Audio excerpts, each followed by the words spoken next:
Una de las preguntas que siempre surge cuando se habla del asunto del día de reposo es si el sábado es el día de reposo que enseña la Biblia que debemos guardar.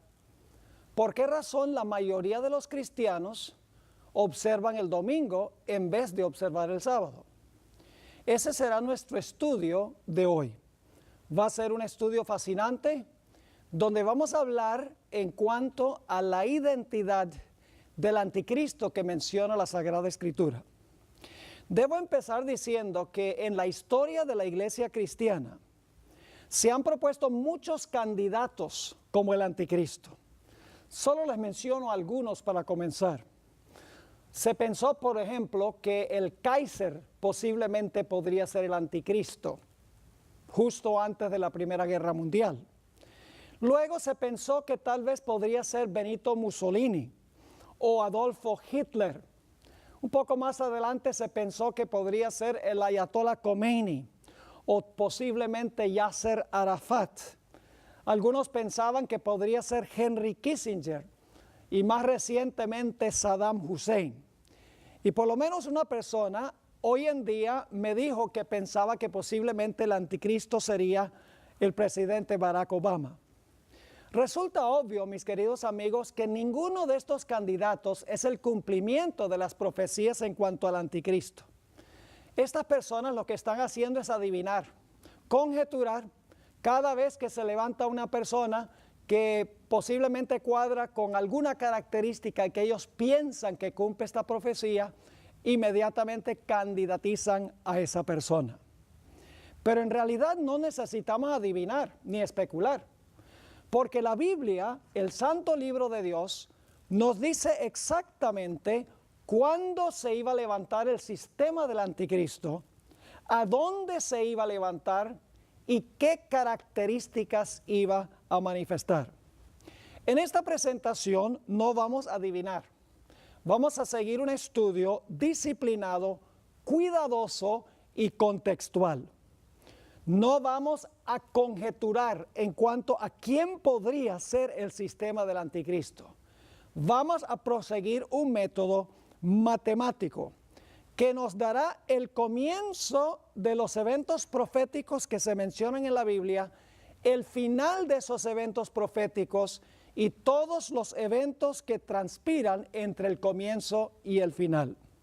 Es decir, vamos a usar lo que se conoce como el método histórico de estudiar las profecías. Les voy a explicar lo que significa eso. Básicamente, en las grandes cadenas proféticas de la Biblia, se menciona el comienzo de esa cadena profética. Es decir, usted sabe dónde comenzar la secuencia de eventos proféticos.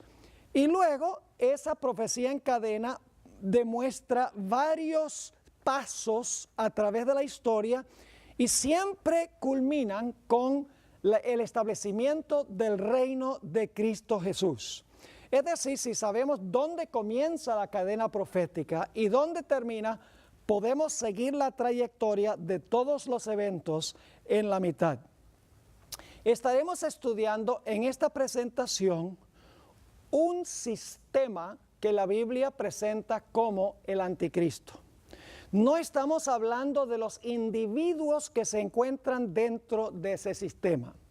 Les voy a implorar que por favor tengan una mente abierta ante lo que vamos a presentar. Examinen y evalúen la evidencia y luego decidan si la evidencia en realidad identifica el sistema del cual vamos a hablar en nuestra presentación. Quiero repetir nuevamente que no vamos a criticar a individuos o personas, porque en realidad, mis queridos amigos, el anticristo no es una persona, el anticristo es un sistema. Ahora, dentro de ese sistema hay muchos cristianos sinceros que aman a Dios, que en realidad sirven a Dios lo mejor que pueden de acuerdo al conocimiento que tienen. Y claro, cuando esas personas escuchan la evidencia que vamos a estudiar, van a decir, no puedo permanecer dentro de este sistema, porque en realidad mi corazón está con el Señor. Así que por favor no se sientan aludidos personalmente. No estoy hablando de usted como persona. Vamos a tratar sistemas que mencionan las profecías bíblicas. Ahora necesito mencionar un último punto antes que comencemos a estudiar la cadena profética.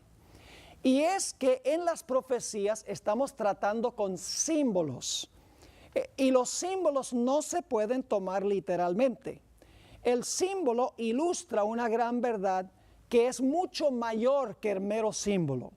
En unos momentos vamos a ver cómo interpretar los símbolos de las profecías, pero no podemos tomar literalmente lo que las profecías dicen porque está hablando en lenguaje simbólico. Por ejemplo, las profecías hablan de bestias. Bueno, esas bestias en realidad no son bestias de la vida real. Las bestias vamos a encontrar que representan en realidad naciones, representan imperios. Es decir, los símbolos representan algo mucho mayor. Ahora, la profecía que vamos a estudiar hoy es la de Daniel, el capítulo 7. Y un poco más adelante vamos a estudiar la profecía paralela de Apocalipsis, el capítulo 13. Vamos a empezar entonces nuestro estudio en el libro de Daniel, el capítulo 7, y vamos a leer el versículo 1 y el versículo 2.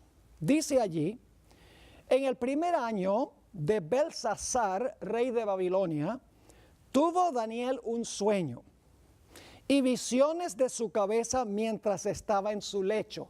Esto es lo que se llama un sueño profético. No es como los sueños nuestros que tal vez soñamos porque comimos mucha pizza el día anterior. En realidad este es un sueño profético inspirado por el Espíritu Santo. Sigue diciendo: luego escribió el sueño. Daniel escribió el sueño y relató lo principal del asunto. Daniel dijo: miraba yo en mi visión de noche, y he aquí que los 4 vientos del cielo combatían en el gran mar. Ahora, no tomen literalmente eso, que los vientos están combatiendo el mar, porque en la Biblia vientos son simbólicos y el mar también es simbólico. Vamos a ver lo que representa el mar según la Sagrada Escritura. Encontramos en Isaías 17 y el versículo 12 lo que representa el símbolo de las aguas del mar. Dice allí en Isaías 17 y el versículo 12: hay multitud de muchos pueblos que harán ruido como estruendo del mar. Fíjense entonces, el estruendo del mar se compara con muchos pueblos o con multitud de pueblos. Y luego la segunda parte del versículo amplía este pensamiento cuando dice: y murmullo de naciones que harán alboroto como bramido de muchas aguas. Así que el murmullo de las naciones se compara con el bramido de muchas aguas. Es decir, cuando encontramos en las profecías mar o aguas, significa que representan naciones o pueblos. Y cuando los vientos están combatiendo sobre el mar, hay olas grandes, significa que estas naciones se están levantando en medio de guerras, se están levantando en medio de conflictos. Así que ustedes pueden imaginarse, aquí a Daniel está soñando esto y ve el mar y ve los vientos combatiendo contra el mar. Es decir, las naciones están en guerra, tratando una de sobreponerse a la otra. Y luego vamos a ver lo que vio Daniel salir del medio del mar. En Daniel 7 y el versículo 3 nos dice: y 4 bestias grandes, diferentes la una de la otra, subían del mar. Es decir, el mar está combatiendo con los vientos, las naciones están en son de guerra y se levantan de allí 4 bestias, cada una diferente a la otra, una bestia después de otra. Ahora preguntamos, ¿qué representan las 4 bestias? No estamos hablando de bestias literales porque en el mundo real no existe un león con 2 alas. En la vida real no existe un leopardo que tiene 4 cabezas y 4 alas. Todo esto es simbólico, todo esto enseña una realidad más grande que lo literal. ¿Qué representan estas bestias? Bueno, no tenemos que adivinar, porque el mismo capítulo 7 nos lo explica. En Daniel 7 y el versículo 17, el mismo capítulo nos dice qué representan las bestias. Dice, estas 4 grandes bestias son 4 reyes que se levantarán en la tierra. Ahora vamos a encontrar en Daniel 7 que reyes y reinos se usan en forma intercambiable porque un rey siempre tiene un reino. Así que las 4 bestias representan 4 reinos que son gobernados lógicamente por reyes. Ahora, no debe sernos extraño que se usen bestias para representar naciones, porque hay muchas naciones hoy en día que tienen su mascota, por así decirlo. Por ejemplo, los Estados Unidos tienen el águila como su símbolo nacional. Rusia en su bandera tiene el oso como su bandera nacional. Si van a Inglaterra, van a encontrar en la bandera de Inglaterra un león. Y la China se representa por un dragón. Es decir, que no debe sorprendernos que bíblicamente las bestias se usen para simbolizar una nación. Así que las 4 bestias representan 4 naciones consecutivas que se levantan en medio del combate y las guerras del mundo antiguo. Ahora vamos a ver cuáles eran esas 4 bestias. La primera bestia se menciona en Daniel 7 y el versículo 4. Dice aquí Daniel, la primera era como león y tenía alas de águila. Yo estaba mirando hasta que sus alas fueron arrancadas y fue levantada del suelo y se puso enhiesta sobre los pies a manera de hombre y le fue dado corazón de hombre. La pregunta clave es, ¿qué representa el león?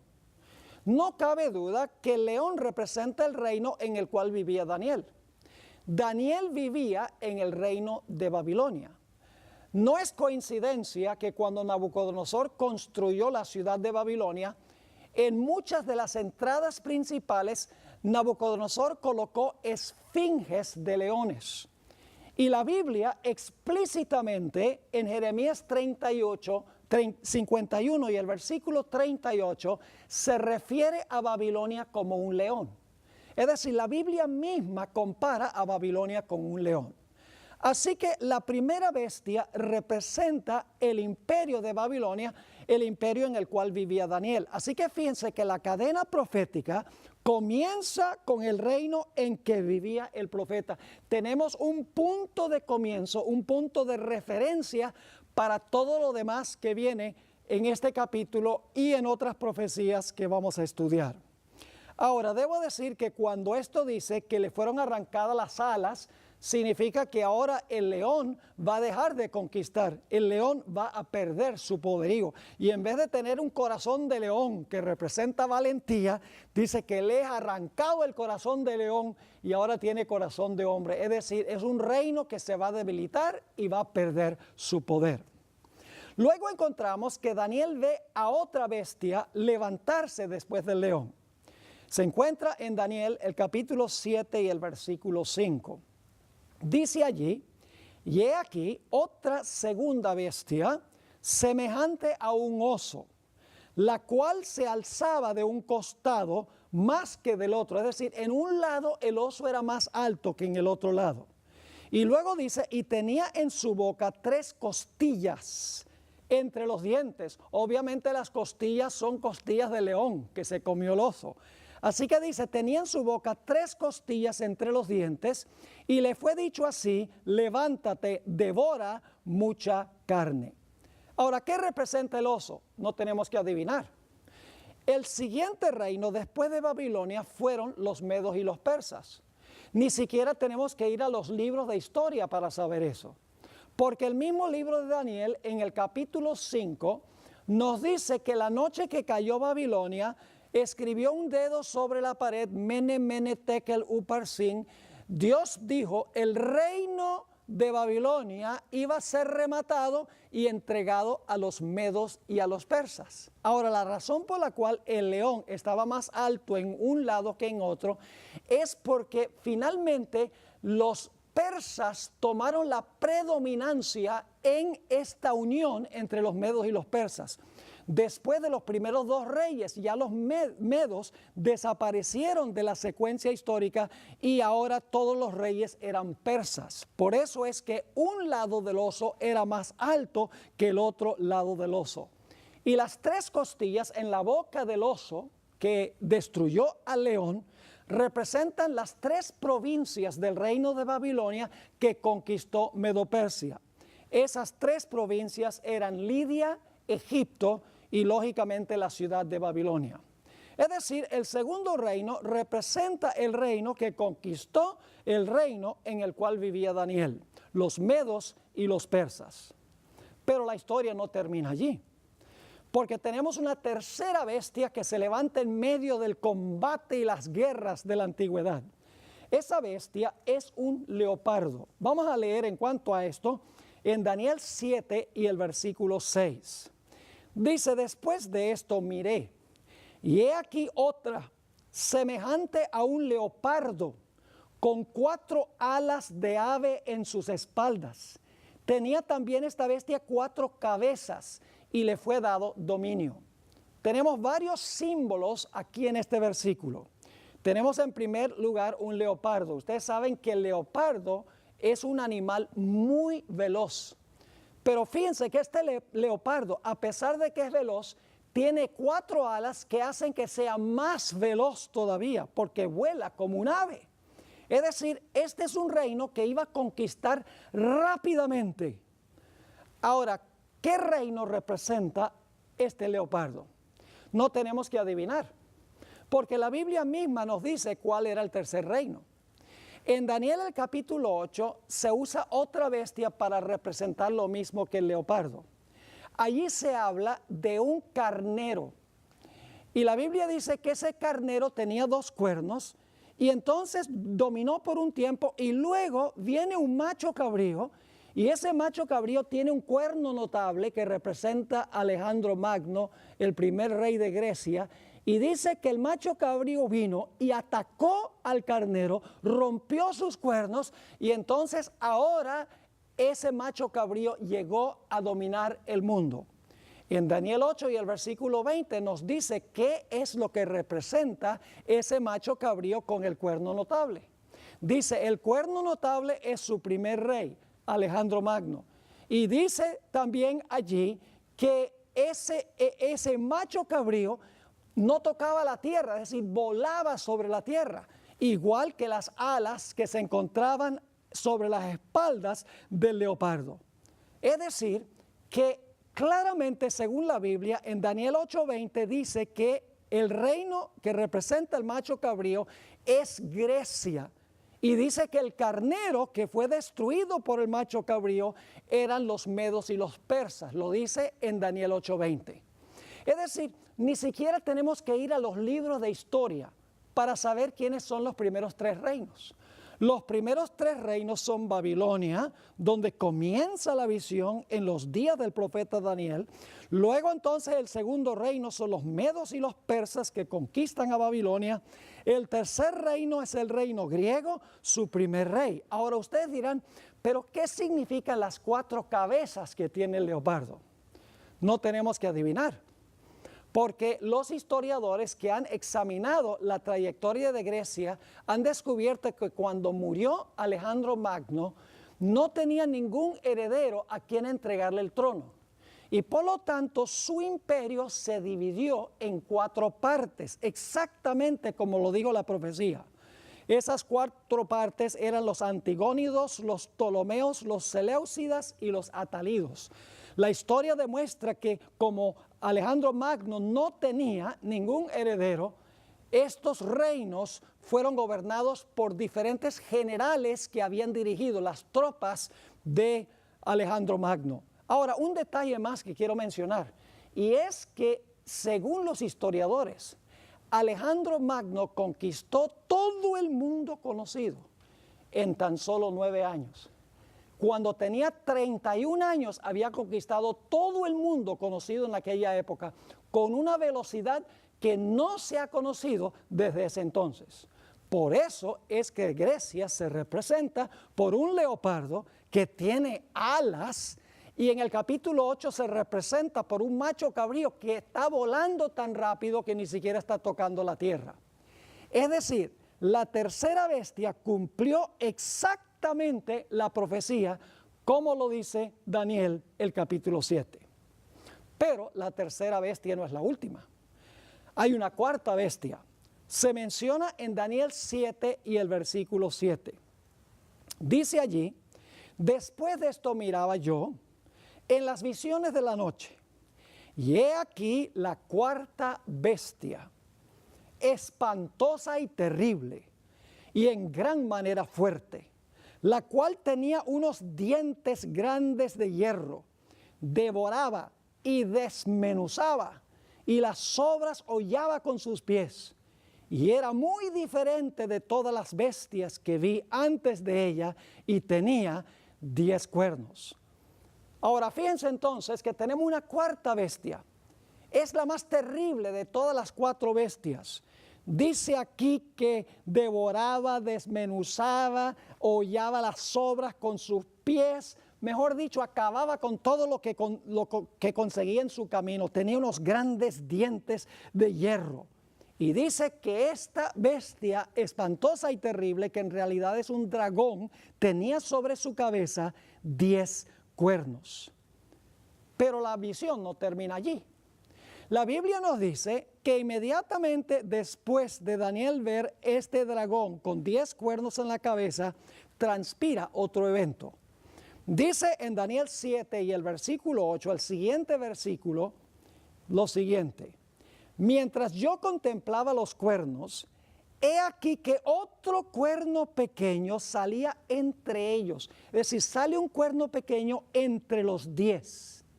Delante de él fueron arrancados 3 cuernos de los primeros. Ahora visualicen esto. El dragón tiene 10 cuernos y ahora sale un cuerno pequeño entre los 10 y arranca a 3 de los 10. Y luego sigue diciendo: y he aquí que este cuerno tenía ojos como de hombre y una boca que hablaba grandes cosas.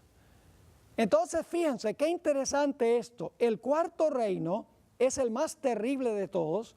Tiene 10 cuernos sobre la cabeza y en medio de los 10 sale un cuerno pequeño. Ahora, lo que quiero que notemos, y esto es muy importante, es que esta cuarta bestia tiene 3 etapas consecutivas de dominio. Posiblemente ya captaron cuáles son las 3 etapas, pero vamos a recalcar y a entender que hay 3 etapas de esta cuarta bestia en Daniel 7. Vamos a Daniel 7, 23 y 24, a donde se explica un poco más esta cuarta bestia y los 10 cuernos y el cuerno pequeño. Dice allí en Daniel 7:23, dijo así: la cuarta bestia será un cuarto reino en la tierra. Ahora sabemos que la cuarta bestia es un cuarto reino. Ahora yo pregunto, ¿cuál debe ser ese cuarto reino? Bueno, lo único que tenemos que hacer es mirar la historia y también lo que dice la Biblia.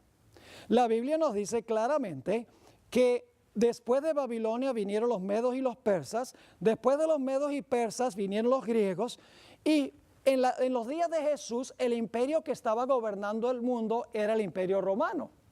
Así que de los mismos evangelios sabemos que Roma es el cuarto reino, porque Roma es el reino que estaba gobernando en los días del Señor Jesucristo. Es decir, el cuarto imperio es el imperio romano. Ahora fíjense entonces, dice así: la cuarta bestia será un cuarto reino en la tierra, el imperio romano, el cual será diferente de todos los otros reinos, y a toda la tierra devorará, trillará y despedazará. Y ahora viene un detalle clave. Si ustedes leen solamente el versículo 8, donde dice que el dragón tenía 10 cuernos, podrían pensar que cuando esta bestia se levantó ya tenía los 10 cuernos. Pero en la explicación se nos dice que cuando la bestia gobernó, al principio no tenía los 10 cuernos. Gobernó por un tiempo y luego le salieron los 10. Fíjense lo que dice en el versículo 24. Y los 10 cuernos significan que de aquel reino se levantarán 10 reyes o reinos. Ahora fíjense, para poderse levantar de aquel reino, para levantarse del cuarto reino, el cuarto reino ya tenía que existir. Es decir, la primera etapa es la cuarta bestia gobernando por un tiempo sola. Es el Imperio Romano unido, sin divisiones. Después de un tiempo, dice que de ese reino romano, entonces le salen 10 cuernos, que dicho sea de paso, representan las divisiones del Imperio Romano, porque el Imperio Romano, como resultado de las invasiones de las tribus bárbaras del norte del imperio, el imperio se dividió en 10 segmentos, en 10 partes. Y hoy en día los países europeos son el resultado o el fruto de las invasiones de las tribus bárbaras que se parcelaron el Imperio Romano. Es decir, el Imperio Romano todavía existía, pero existía en un estado dividido en 10 reinos. Así que dice en el versículo 24, y los 10 cuernos significan que de aquel reino se levantarán 10 reyes o reinos, y ahora fíjense, y tras ellos, tras los 10, es decir, después de los 10, se levantará otro, el cual será diferente de los primeros, y a 3 reyes derribará. Así que fíjense cuáles son las 3 etapas de la cuarta bestia. La cuarta bestia gobernando sola, el Imperio Romano unido sin divisiones. Luego de la cabeza de ese cuarto reino, después de un tiempo, le salen 10 cuernos. Se divide ese reino en 10. Y luego cuando están completos los 10 reinos en que se divide ese imperio, se levanta un cuerno pequeño que arranca 3 y gobierna sobre el resto. Ojalá que les haya quedado clara esta secuencia porque es muy importante. Ahora necesitamos hablar un poco de las características del cuerno pequeño, porque ese es el poder que nos interesa especialmente identificar. Porque todos los eruditos que yo conozco, no importa cuál sea su énfasis o su creencia de las profecías, están de acuerdo que el cuerno pequeño representa el anticristo. Algunas personas dicen que el cuerno pequeño representa una persona que es el anticristo.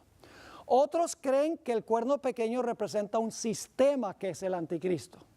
Pero todos concuerdan que el cuerno pequeño es un símbolo del anticristo, ya sea una persona o un sistema. Ahora vamos a analizar algunas cosas en cuanto al cuerno pequeño. Quiero leer Daniel 7 y el versículo 25 que nos da algunas características y luego vamos a dar una lista de 7 características. Dice en Daniel 7:25 que cuando se levanta el cuerno pequeño, hablará palabras contra el Altísimo. En el libro de Apocalipsis vamos a encontrar que dice que hablaría blasfemias contra el Altísimo. Así que la primera característica, hablará palabras o blasfemias contra el Altísimo. Luego dice, y a los santos del Altísimo quebrantará. Iba a perseguir a los fieles de Dios. Y luego viene una característica muy importante, dice, pensará en cambiar los tiempos y la ley. Es decir, iba a tener la audacia de pensar que podía inclusive cambiar la santa ley de Dios. Y luego nos dice por cuánto tiempo iba a gobernar ese cuerno pequeño después de levantarse. Dice, y serán entregados en su mano hasta tiempo y tiempos y medio tiempo. Ahora, les voy a dar la lista de 7 características. Acabamos de leer 4 de ellas, pero ahora vamos a resumir las 7 características. Número 1.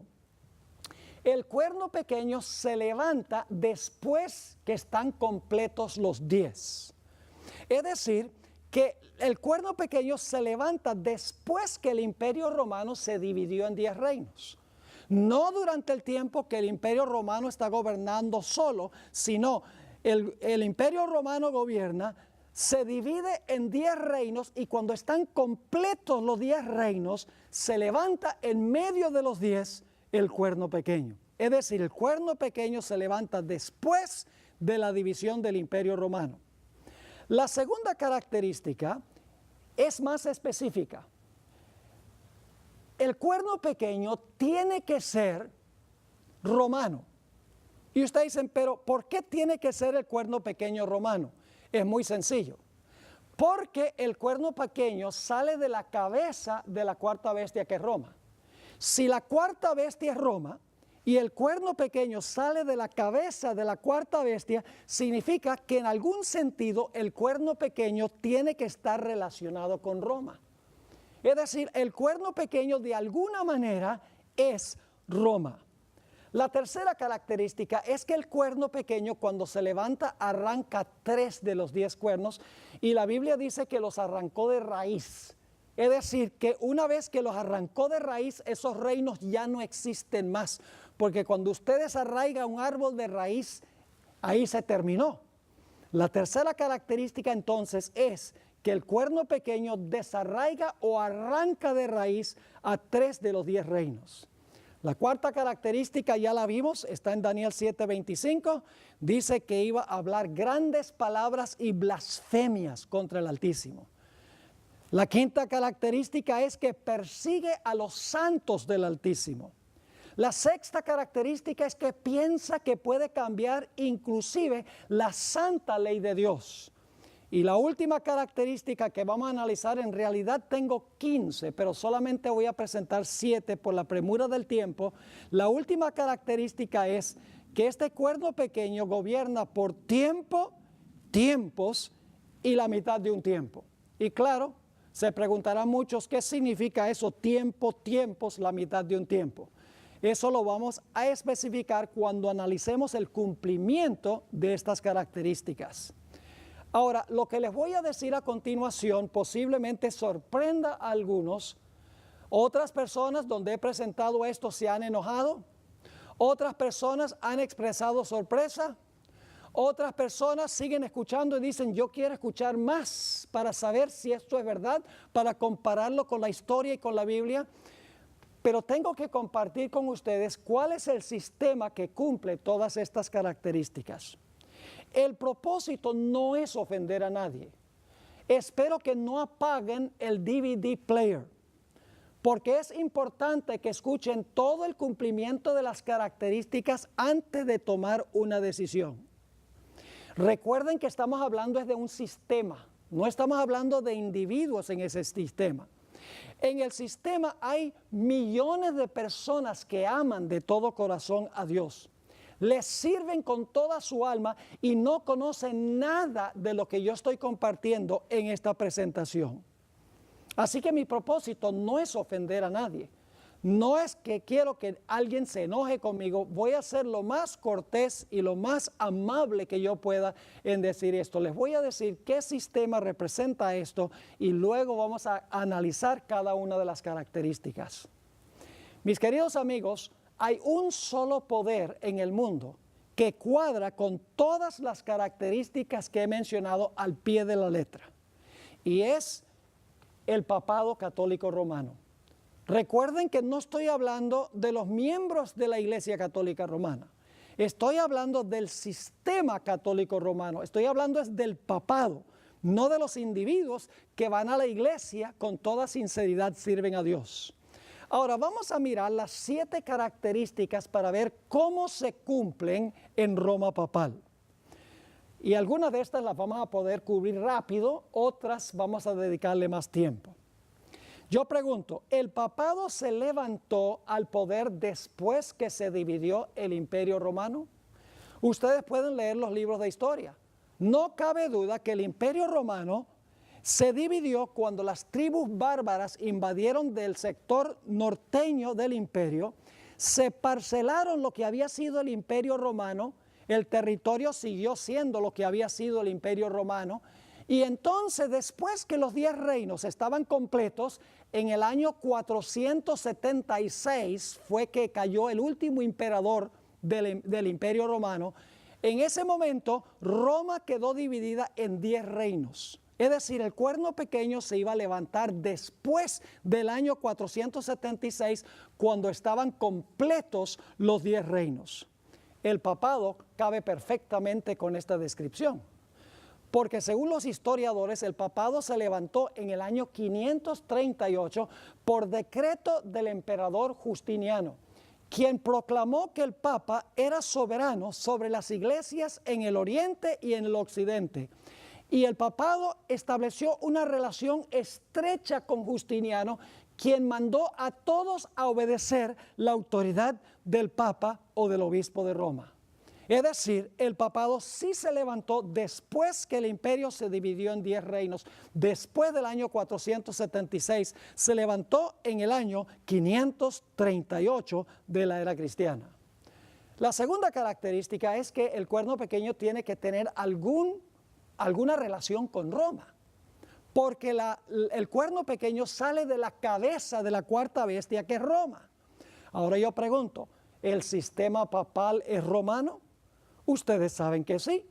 La localidad geográfica del papado es en la ciudad de Roma. Además de eso, el idioma que se habla oficial es romano. Los números que usan son números romanos. El territorio en el cual está es Roma, y su organización es igual a la organización que existía antes en el Imperio Romano. No cabe duda que a este poder el cuerno pequeño es romano. Es más, ¿cómo se llama esta iglesia? Se llama la Iglesia Católica Apostólica, ¿qué? Romana. Así que esto cumple la característica que el cuerno pequeño tenía que ser romano. El papado es un sistema romano.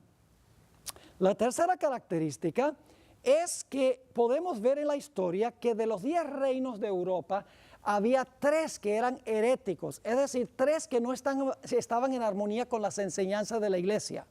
Habían adoptado una teología falsa de un personaje llamado Arrio. Estaban enseñando que Jesús era un ser creado. Y el Papa apeló a los gobernantes civiles para que les ayudaran a desarraigar a estas divisiones o a estas naciones que no concordaban con las enseñanzas de la iglesia. Y así fue que en el año 493, el papado, influyendo sobre el poder civil, se arrancó el primer reino, el reino de los érulos. Y luego entonces en el año 534, por influencia del papado sobre el poder civil, cayeron los vándalos. Y finalmente en el año 538 cayeron los ostrogodos. Es decir, estos 3 reinos fueron arrancados por la influencia del papado sobre los poderes civiles para acabar con estos 3 reinos. Y debo decirles algo, en Europa hoy no hay ninguna nación que desciende de estos reinos. Estos reinos fueron arrancados de raíz y no tienen ningún reino hoy que desciende de ellos. Así que el papado cuadra perfectamente con las primeras 3 características. Se levantó después que estaban completos los 10, se levantó en medio de los 10, de las divisiones de Europa Occidental. Además de eso, es un poder romano y también arrancó a 3 de los 10 cuernos que tenía la cabeza del dragón. Pero notemos ahora las últimas 4 características que se mencionan en Daniel 7 y el versículo 25. Dice que este cuerno pequeño hablaría blasfemias contra el Altísimo. Alguno podría decir, uy, pero la iglesia romana no habla blasfemias contra Dios. El problema, mis queridos amigos, es que tenemos que entender la definición bíblica de la blasfemia. Hoy en día, cuando se dice que alguien es blasfemo, la gente piensa que se refiere a un ateo que alza la mano y desafía a Dios y dice, muéstrame si tú existes o no. Es decir, un blasfemo, según se concibe, es una persona irreverente que desafía a Dios. Pero esa no es la definición de la Biblia. Recuerden que la Biblia dice que el cuerno pequeño iba a hablar blasfemias. Así que hay que permitir que la Biblia nos explique qué es blasfemia. Ahora, según la Biblia, ¿qué es blasfemia? Bueno, quiero ir a Marcos el capítulo 2 y el versículo 7. Aquí el Señor Jesucristo le había perdonado los pecados a un paralítico. Y los dirigentes religiosos se enojaron mucho. Y quiero que noten lo que dijeron los líderes religiosos en cuanto a Jesús. ¿Por qué habla este así? Blasfemias, dice. ¿Quién puede perdonar pecados sino solo Dios? Ahora, Jesús podía perdonar pecados porque era Dios. Pero el cuerno pequeño es un poder humano que profesa tener poder para perdonar pecados. Y yo pregunto, ¿cuál es la única iglesia cristiana en el mundo hoy que dice que tiene poder para perdonar pecados? Las iglesias romanas están llenas de confesionarios, donde la gente va a confesar a un sacerdote y el sacerdote dice, ego te absolvo, es decir, yo te perdono ese pecado. Eso es blasfemia según la Biblia. Cuando un mero hombre o un sistema humano dice que tiene poder para perdonar pecados. Pero hay otra característica de blasfemia. Juan 10 y el versículo 30 al 33, Jesús hizo una declaración un tanto revolucionaria que enojó a los líderes religiosos. Dijo Jesús, yo y el Padre uno somos. Entonces los judíos volvieron a tomar piedras para apedrearle. Jesús le respondió, muchas buenas obras os he mostrado de mi Padre. ¿Por cuál de ellas me apedreáis? Es decir, ¿por qué ustedes me van a apedrear? Le respondieron los judíos diciendo, por buena obra no te apedreamos, sino por la blasfemia, porque tú siendo hombre te haces Dios. Fíjense qué interesante. Un sistema que dice que tiene Dios o al representante de Dios o el que ocupa el lugar de Dios en la tierra, está cometiendo blasfemia.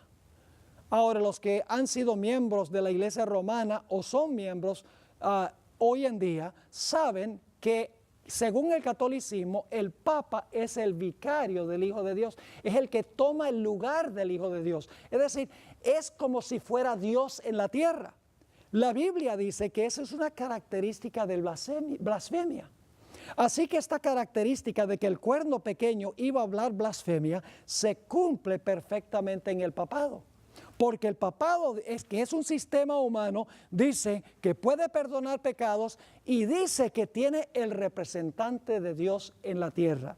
Esa característica número 4 le cuadra perfectamente al papado. Ahora vamos a nuestra quinta característica. Dice que el cuerno pequeño iba a perseguir a los santos. La pregunta clave es, ¿será que la iglesia romana durante los 1260 años de su dominio persiguió a los santos del Altísimo que no estaban en armonía con sus doctrinas y con sus prácticas? Mis queridos amigos, la historia no se puede borrar. Posiblemente la mayoría han escuchado hablar del santo oficio de la Inquisición. Miles, si no millones de personas murieron como consecuencia de la obra de la Inquisición. Básicamente la Inquisición era un tribunal eclesiástico donde se traían personas que eran acusadas de herejía. Si se descubría que eran herejes, eran entregados al poder civil para que el poder civil o los torturara y cambiaran de parecer, y si no se arrepentían, entonces eran muertos. Es interesante que el Papa Juan Pablo II escribió un largo documento pidiéndole perdón a los protestantes por todas las atrocidades que cometió el papado durante el tiempo de su dominio. Y recientemente Francisco I visitó la iglesia de los valdenses en Torre Pellice, en el norte de Italia. Los valdenses eran perseguidos mordazmente por la iglesia romana durante los 1260 años. Y el Papa Francisco I entró en ese templo, la sede de los valdenses, y les pidió perdón por las persecuciones de la iglesia romana en contra de los valdenses durante tantos años. Si ustedes quieren leer una obra muy interesante, Juan Antonio Llorente, quien era un individuo que trabajaba en la Inquisición en España a fines de los años 1700, escribió una obra sobre la Inquisición en España. Y ahí describe abiertamente los centenares de miles de personas que fueron muertas por la Inquisición, nada más porque la gente no estaba de acuerdo con las enseñanzas de la Iglesia romana. Hace unos años tuve el privilegio de visitar la ciudad de Lima, Perú. Siempre había querido visitar un lugar específico allí en la ciudad de Lima. Había querido visitar el Palacio de la Inquisición. En realidad la Inquisición funcionó en 3 países latinoamericanos. Funcionó en Colombia, en Perú y en México. Así que entramos allí al Palacio de la Inquisición y lo primero que uno se encuentra cuando toma el tour es un mural grande que está en una pared a donde se está mostrando cómo era un auto de fe en la plaza de armas, donde se hacía el proceso de la Inquisición. Después de explicar ese mural grande donde había un individuo en una estaca amarrado a donde le pusieron leña y lo iban a incinerar, lo iban a quemar vivo por herejía, ese guía turístico nos llevó a la cámara de la tortura. Y me maravillé de la forma como el guía turístico sencillamente empezó a describir cómo la Inquisición, la Iglesia, trataba a las personas que no estaban en armonía con las prácticas y con las enseñanzas de la Iglesia. Describió cómo los cuerpos de los herejes eran azotados, flagelados, ahogados, incinerados, sofocados, desmembrados, dislocados, estirados, descoyuntados. Si ustedes quieren ver cuáles eran los implementos que se usaban para la Inquisición, yo busqué hoy en Google, puse las palabras Inquisición Lima y sale un documental largo allí de todos los implementos que se usaban para torturar a los que no estaban de acuerdo con la Iglesia. Ciertamente, mis queridos amigos, el papado es un sistema que persiguió a los santos de Dios. No se puede borrar este hecho de la historia. La característica número 6 es que el papado, el cuerno pequeño, iba a pensar que podía cambiar la santa ley de Dios. Quiero leerles una cita que se encuentra en una enciclopedia muy famosa de la Iglesia Católica. El autor es Lucius Ferraris, el nombre del comentario es Prompta Biblioteca, tiene 8 volúmenes y en el tomo 2, en el artículo Papa, aparecen las siguientes palabras. El Papa puede modificar la ley divina, porque su poder no es de los hombres, sino de Dios, y actúa en lugar de Dios sobre la tierra, con pleno poder de atar y desatar sus ovejas. Fíjense qué interesante esta enciclopedia católica renombrada. Dice, el Papa puede modificar la ley divina. Y luego dice, Él actúa en lugar de Dios sobre la tierra. Ahora, ustedes pensarán, ¿cómo es que la Iglesia romana dice haber cambiado la ley de Dios? En 2 maneras. Les voy a explicar. Si ustedes leen los 10 mandamientos en una Biblia católica, van a encontrar que el segundo mandamiento en la Biblia católica dice, no te harás imagen ni ninguna semejanza de lo que está en el cielo, ni en la tierra, ni debajo de la tierra. No te inclinarás a las imágenes ni las honrarás. El segundo mandamiento en la Biblia católica dice, no tengas ídolos ni te arrodilles ante esos ídolos. Pero cuando ustedes van a los catecismos de la Iglesia Católica, que es donde se enseña la doctrina a las personas que se van a unir a la Iglesia, los niños que van a hacer la primera comunión después de estudiar el catecismo, si van a los catecismos van a encontrar que ese mandamiento no está. Ese mandamiento está ausente de los catecismos, aunque está en la Biblia Católica. Ahora, cuando usted saca el segundo mandamiento que dice que no se deben adorar imágenes, tiene un problema. Porque si saca uno, queda con 9. Pero la Biblia dice que son 10 mandamientos, no 9. Así que, ¿qué fue lo que hizo el papado? Como sacó el segundo de los catecismos, entonces divide el 10º mandamiento en 2. El 10º mandamiento dice, no codiciarás los bienes de tu prójimo ni la mujer de tu prójimo. Pero la Iglesia Católica dice, no, esos son 2 mandamientos. Uno, no codiciarás los bienes de tu prójimo, y luego el 10º, no codiciarás la mujer de tu prójimo. Pero mis queridos amigos, codicia es codicia. Es un solo mandamiento, el mandamiento de la codicia. Pero como los catecismos sacan el segundo, terminan con 9 y por lo tanto dicen hay que dividir el 10º en 2.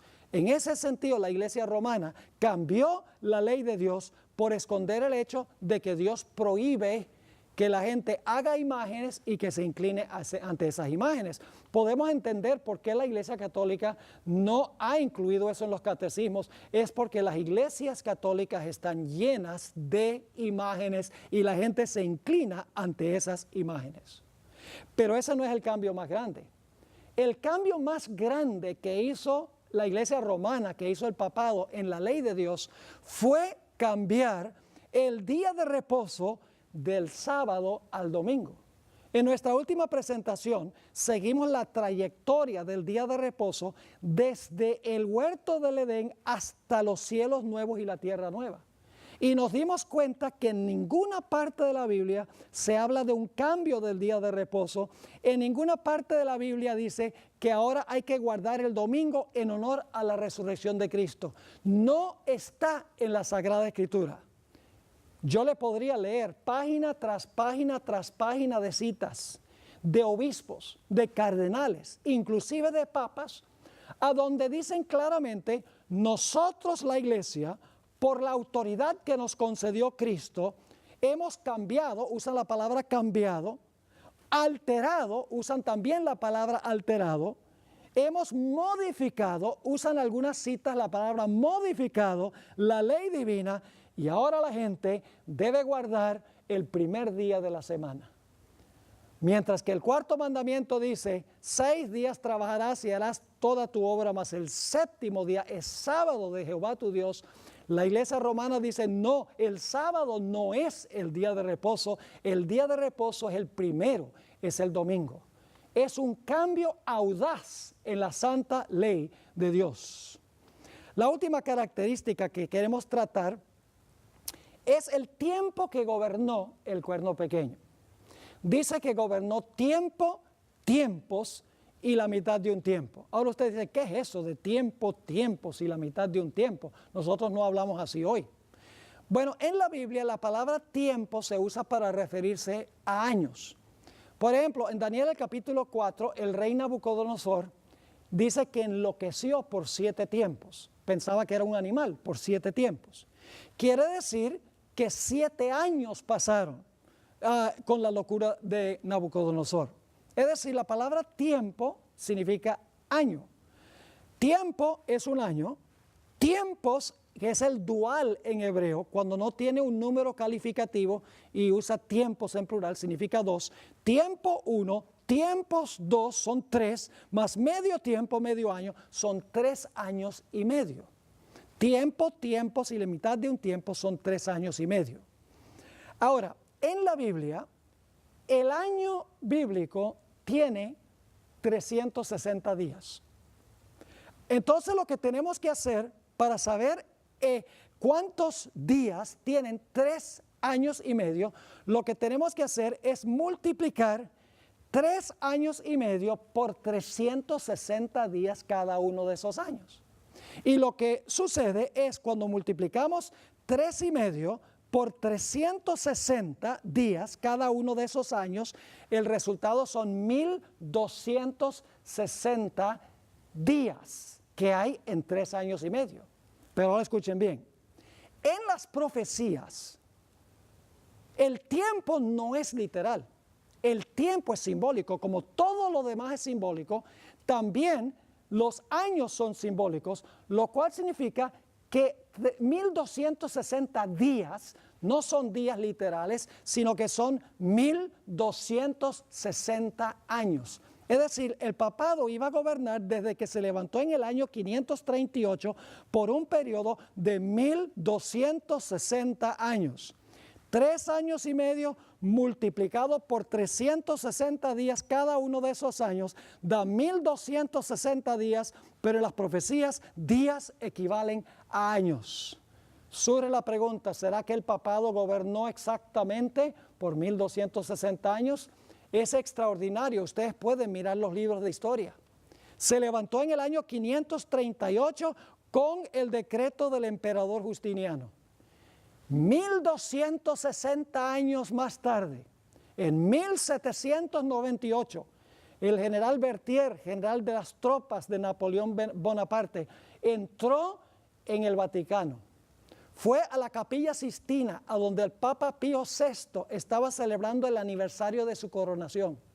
Lo bajó del trono papal, le quitó la triple corona, la tiara, le quitó los anillos de los dedos, le quitó su bastón pastoral y le dijo, tu poder ha concluido. Y se lo llevaron prisionero y murió en exilio en 1799 en Francia. Es muy interesante este evento y vamos a analizar un poquito más de esto en el próximo segmento que vamos a estudiar, que es Apocalipsis, el capítulo 13. Así que todas las características cuadran perfectamente y se cumplen perfectamente en el papado. En primer lugar, el papado se levantó después que estaban los 10. Segundo lugar, es un poder romano. En tercer lugar, arrancó 3 reinos. En cuarto lugar, dice poder perdonar pecados y que tiene el representante de Dios en la tierra. En quinto lugar, persiguió a los santos del Altísimo. En sexto lugar, profesa haber cambiado la santa ley de Dios y finalmente gobernó exactamente 1260 años, tiempos y la mitad de un tiempo. Las características no mienten. Ahora, ojalá yo pudiera decirles algo diferente, porque yo sé que algunos a lo mejor se van a ofender. No es mi propósito ofenderles. Es mi propósito informarles, llevarles a estudiar y a analizar estas cosas por ustedes mismos para ver si la historia corrobora lo que yo estoy compartiendo. Ahora necesitamos ir a Apocalipsis 13, que es una profecía paralela a esta profecía que acabamos de mirar. Apocalipsis 13 y el versículo 1 y el versículo 2, vamos a encontrar inmediatamente la conexión con Daniel 7. Dice allí en Apocalipsis 13, 1 y 2, aquí está hablando ya Juan el apóstol, me paré sobre la arena del mar y vi subir del mar a una bestia que tenía 7 cabezas y 10 cuernos, y en sus cuernos 10 diademas, y sobre sus cabezas un nombre blasfemo. Ahora fíjense la conexión con Daniel 7. Y la bestia que vi era semejante a un leopardo, y sus pies como de oso, y su boca como boca de león, y el dragón le dio su poder y su trono y grande autoridad. Fíjense, en el versículo 2 están todas las bestias de Daniel 7, así que sabemos que hay una conexión entre Daniel 7 y Apocalipsis 13, pero hay una diferencia. Mientras que en Daniel 7 el orden de las bestias es león, oso, leopardo y dragón, en Apocalipsis el capítulo 13 el orden está invertido. El orden es dragón, leopardo, oso y león. Y la pregunta surge, ¿por qué es que Daniel tiene un orden mientras que Juan en Apocalipsis presenta otro orden? La razón es muy sencilla. Daniel está viviendo en el tiempo del león y está mirando hacia adelante. León, oso, leopardo y dragón. Juan está viviendo en el tiempo del dragón y está mirando hacia atrás. Dragón, leopardo, oso, león. Ahora fíjense entonces que hay una conexión entre Apocalipsis 13 y Daniel, el capítulo 7. Ahora, un punto que quiero recalcar es que el cuerno pequeño es lo mismo que la bestia.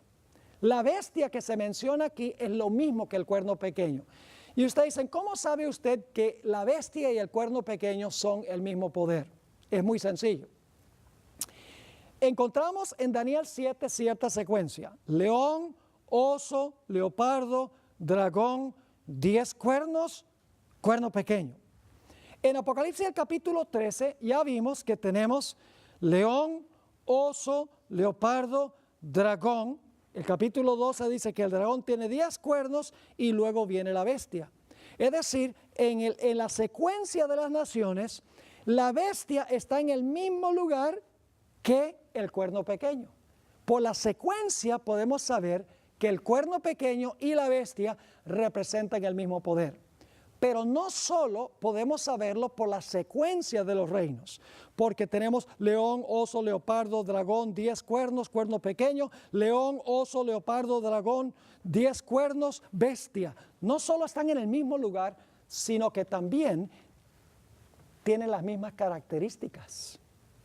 Note lo que dice Apocalipsis 13 y el versículo 7. Apocalipsis 13, 7 sobre la bestia ahora. Vamos a ver si la bestia hace lo mismo que el cuerno pequeño.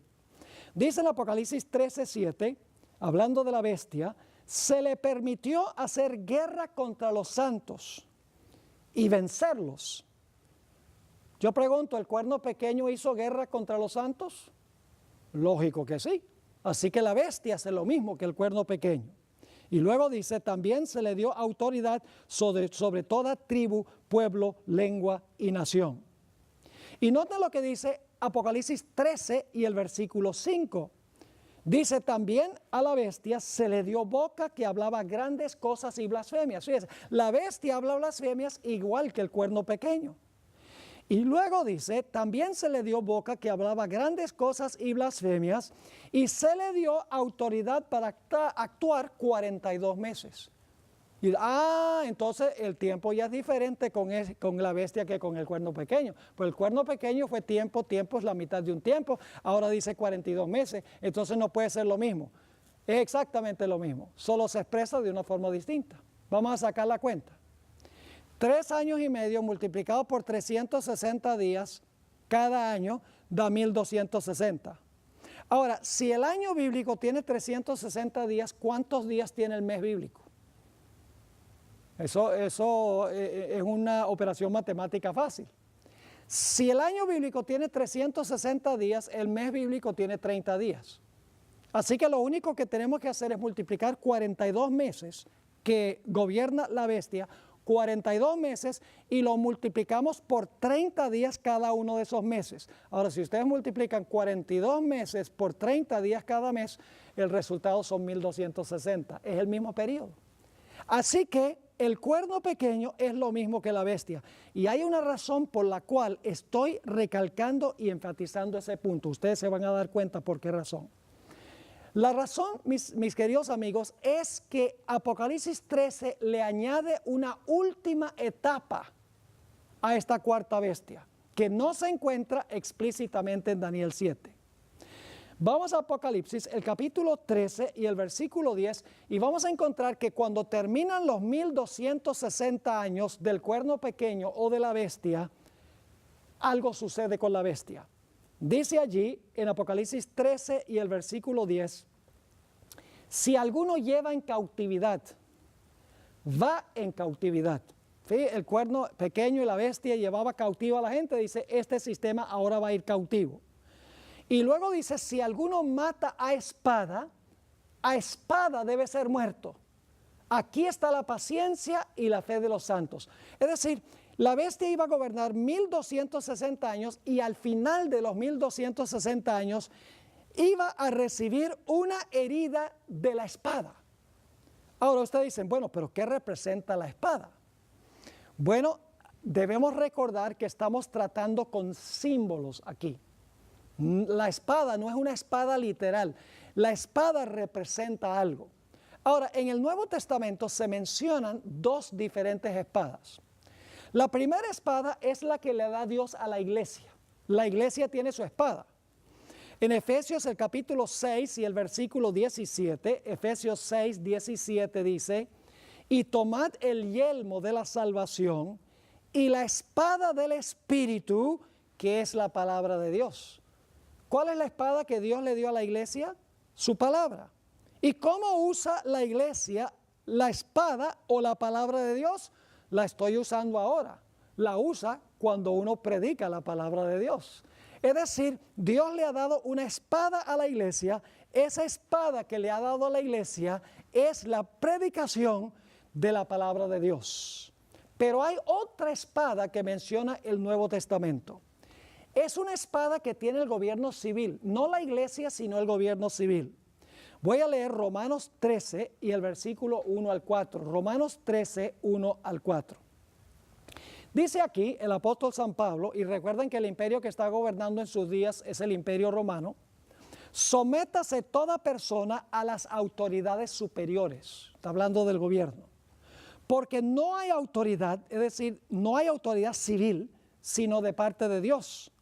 Y las que hay por Dios han sido establecidas.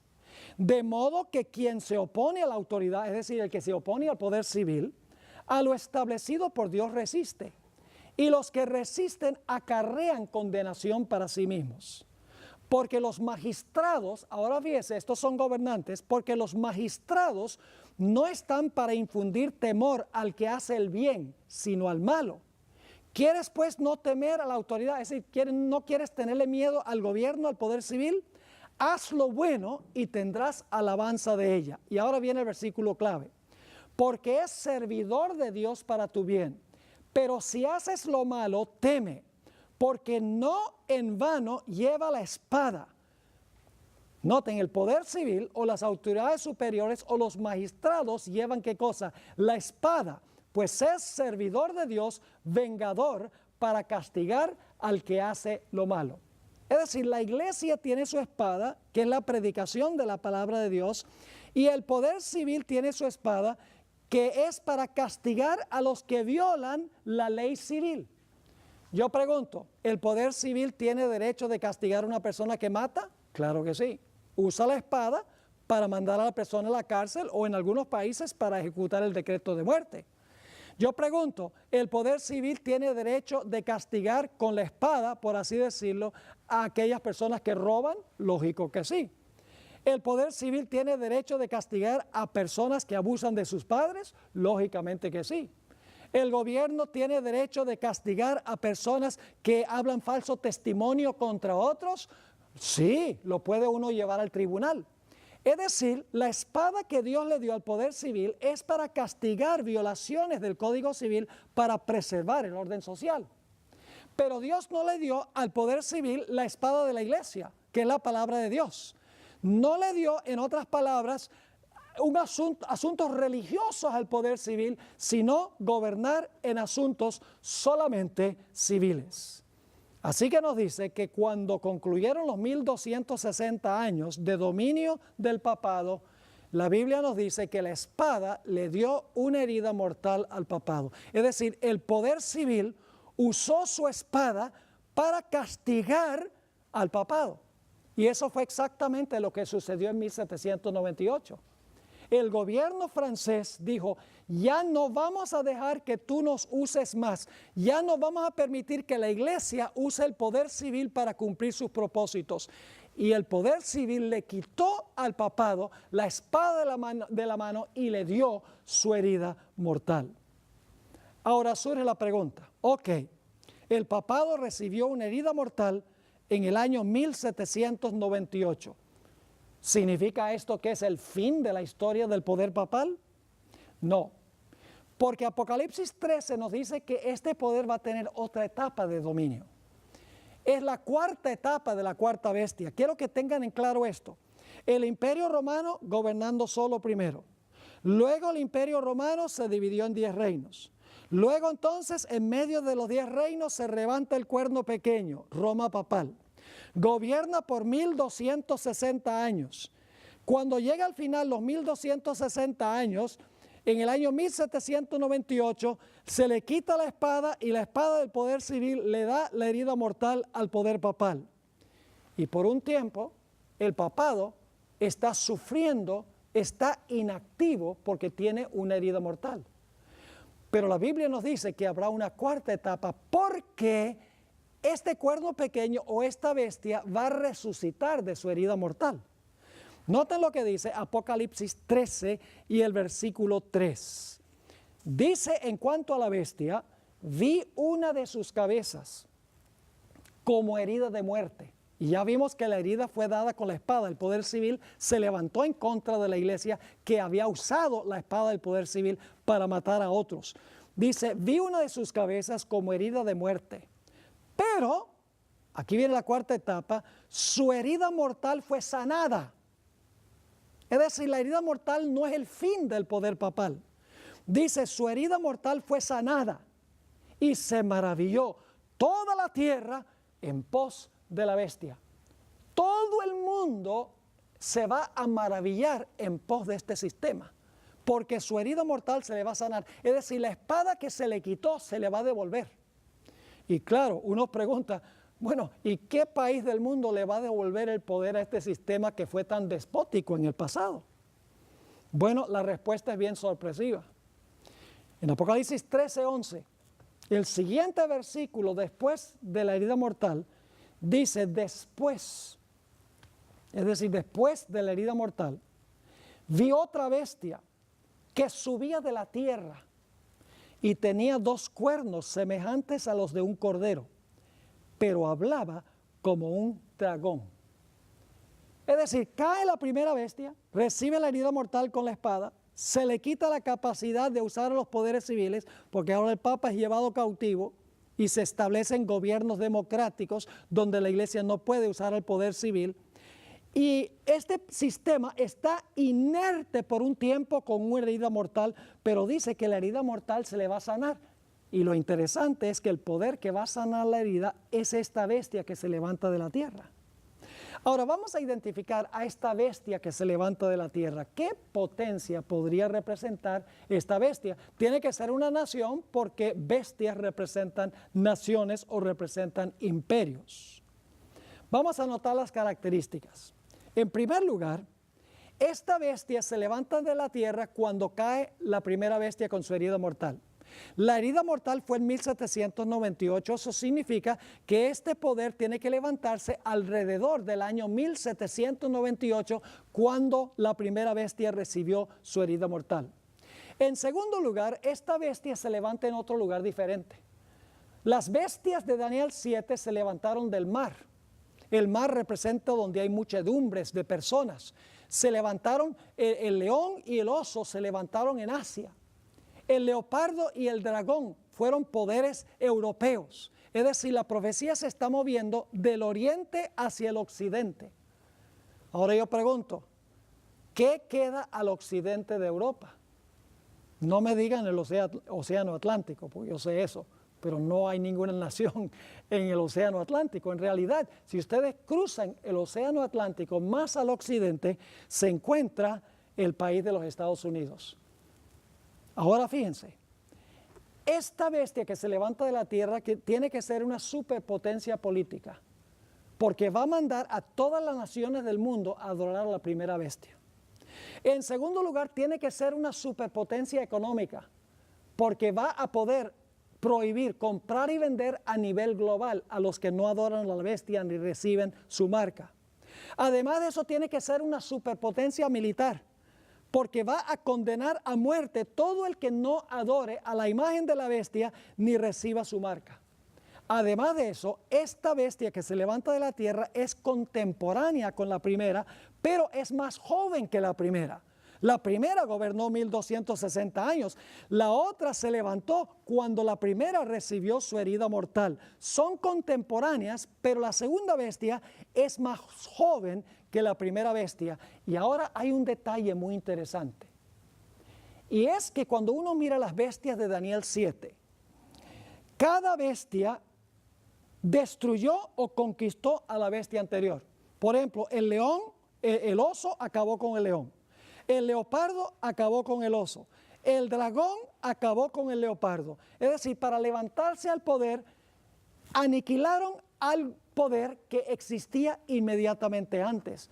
Pero esta bestia que se levanta de la tierra es distinta, porque en vez de esta nación pelear con el poder anterior, pelear con la bestia, lo que hace es devolverle el poder a la primera bestia. Noten lo que dice la profecía de Apocalipsis 13 sobre esto. En Apocalipsis 13:12 dice, hablando de esta segunda bestia, y ejerce toda la autoridad de la primera bestia. Es decir, la autoridad de esta segunda bestia es la de la primera bestia. Dice, ejerce toda la autoridad de la primera bestia en presencia de ella.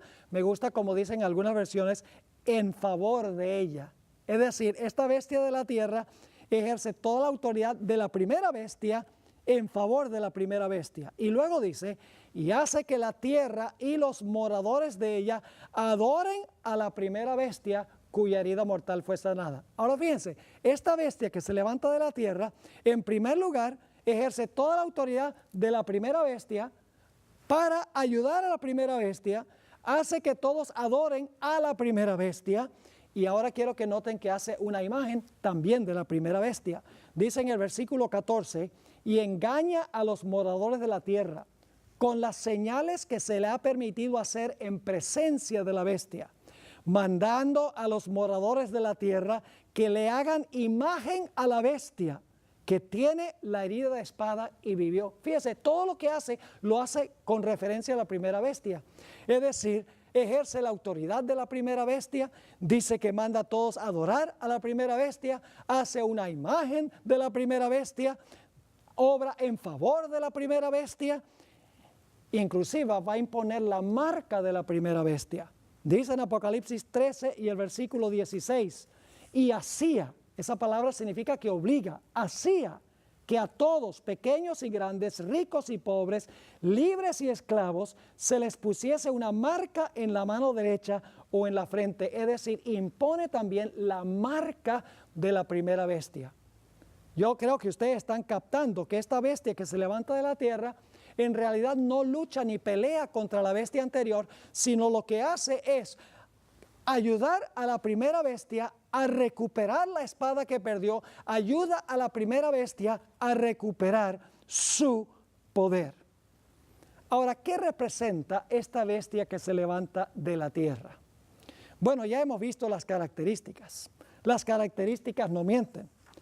¿Qué nación se levantó alrededor de 1798 cuando el papado recibió su herida mortal? Una nación que es una superpotencia política, una superpotencia económica, una superpotencia militar, que es más joven que el papado y que no luchó contra el papado para cobrar su poder. Mis queridos amigos, hay solo una nación en el mundo que cuadra con esa descripción, y es los Estados Unidos de América. Pero hay otra característica que quiero enfocar ahora que identifica aún más claramente a los Estados Unidos como la nación que se levanta cuando cae la primera bestia y que finalmente va a ayudar a la primera bestia a recuperar su poder y le va a devolver la espada. Dice en Apocalipsis el capítulo 13 que esta bestia tiene dos cuernos como de cordero. Ahora, la palabra cordero se usa 29 veces en el libro de Apocalipsis. Todas las veces que aparece la palabra cordero, se aplica a Cristo Jesús. Es decir, esta bestia tiene algo relacionado con Cristo. Los dos cuernos tienen algo relacionado con el Señor Jesucristo. Ahora necesitamos preguntarnos, ¿qué representan esos dos cuernos? Bueno, el paralelo más cercano que tenemos está en Daniel, el capítulo 8 y el versículo 3. Allí se habla del carnero, lo mencioné hace un rato. El carnero representa, encontramos a los medos y los persas. Dice allí en Daniel 8:3, alcé los ojos y miré, y he aquí un carnero que estaba delante del río. Y el carnero tenía dos cuernos, y aunque los cuernos eran altos, uno era más alto que el otro y el más alto creció después. Así que tenemos un carnero, una sola bestia, que tiene dos cuernos. Ahora, ¿qué representa ese carnero? Una sola nación que tiene dos cuernos. ¿Qué son los dos cuernos? No hay que adivinar, porque el capítulo 8 y el versículo 20 de Daniel nos dice, en cuanto al carnero que viste, que tenía dos cuernos, estos son los reyes de Media y de Persia. Ahora fíjense el cuadro que tenemos aquí. Un solo carnero, una nación. Pero esa nación tiene en su medio dos reinos, los medos y los persas. Una nación con dos reinos, una nación compuesta de dos reinos. Ahora volvamos a la profecía de Apocalipsis 13 y el versículo 11. Hay una bestia, una sola nación, que tiene dos cuernos. Esos dos cuernos deben representar dos reinos dentro de esa nación. Y esos dos cuernos son como de cordero, o sea, deben ser reinos que Cristo Jesús reconoció. Y por lo tanto nos preguntamos, ¿cuáles reinos reconoció Cristo Jesús? No hay que adivinar. Mateo 22 y el versículo 19 al 21 nos dice cuáles dos reinos reconoció Jesús. Le preguntaron a Jesús si debían pagarle impuestos a César. Y noten lo que dijo Jesús: mostradme la moneda del tributo. Y ellos le presentaron un denario, que era como decir $1. Entonces les dijo, ¿de quién es esta imagen y la inscripción? Es decir, la cara de quién y el nombre de quién está en esta moneda. Le dijeron, de César. Y les dijo, dad pues a César lo que es de César y a Dios lo que es de Dios. ¿Cuántos reinos reconoció Jesús? 2. César tiene un reino y Dios tiene un reino. César tiene el reino civil y Dios tiene la iglesia. Dos reinos separados uno del otro, no juntos. Por ejemplo, financieramente nosotros le debemos a Dios el diezmo. Al gobierno nosotros tenemos también obligación, le debemos los impuestos. Pero el gobierno no debe tomar los impuestos para dárselos a la iglesia, ni la iglesia debe tomar los diezmos para dárselos al poder civil. Cada uno tiene sus obligaciones financieras y cada uno funciona dentro de su esfera. No se debe mezclar. Jesús reconoció que hay dos reinos: el reino civil de César y el reino religioso de Dios, que es la iglesia. Varias veces Satanás procuró ofrecerle a Jesús los reinos de este mundo. Por ejemplo, en el monte de la tentación, según Mateo 4 y el versículo 8 al 10, dice, otra vez le llevó el diablo a un alto monte y le mostró todos los reinos del mundo. Y entonces el diablo le dice a Jesús, mira, todos estos reinos yo te los regalo. Toma los reinos del mundo, las riendas de los reinos del mundo. Te lo doy todo, si tan solo te arrodillas y me adoras. La Biblia dice que Jesús rechazó esos reinos. Cuando Jesús estaba en la corte de Pilato, Pilato lo llevó para hacerle una entrevista personal. Y nos dice allí en Juan 18 y el versículo 36, cuando Pilato le preguntó si Jesús era un rey, respondió Jesús, mi reino no es de este mundo. Fíjense que ahí Jesús está reconociendo dos reinos. Él tiene un reino que es la iglesia y dice, pero mi reino no es de este mundo. Este mundo tiene un reino civil, que era Roma, pero mi reino no es el poder civil. Dice, mi reino no es de este mundo.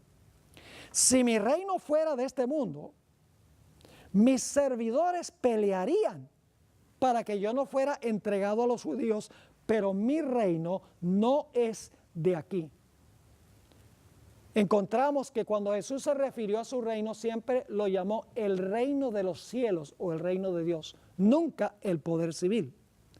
Además de eso, cuando Santiago y Juan querían destruir a unas aldeas samaritanas porque no permitieron que Jesús pasara por ellas, el Señor Jesucristo le dijo, ustedes no saben de qué espíritu son. ¿Cómo quieren ustedes incinerar esas dos ciudades? Jesús no estuvo a favor de usar la fuerza para imponer los principios de su reino.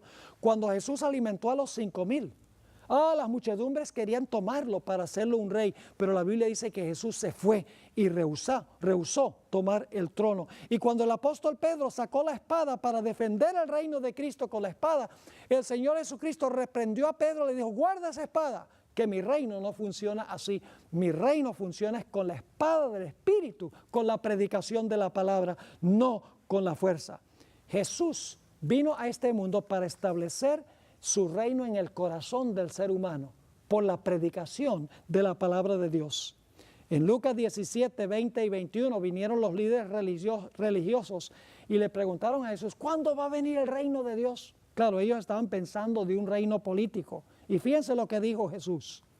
Preguntado por los fariseos cuándo había de venir el reino de Dios, les respondió y dijo, el reino de Dios no vendrá con advertencia, es decir, el reino mío no va a venir con una exhibición externa de poder, ni dirán, helo aquí o helo allí, porque he aquí el reino de Dios está en vosotros.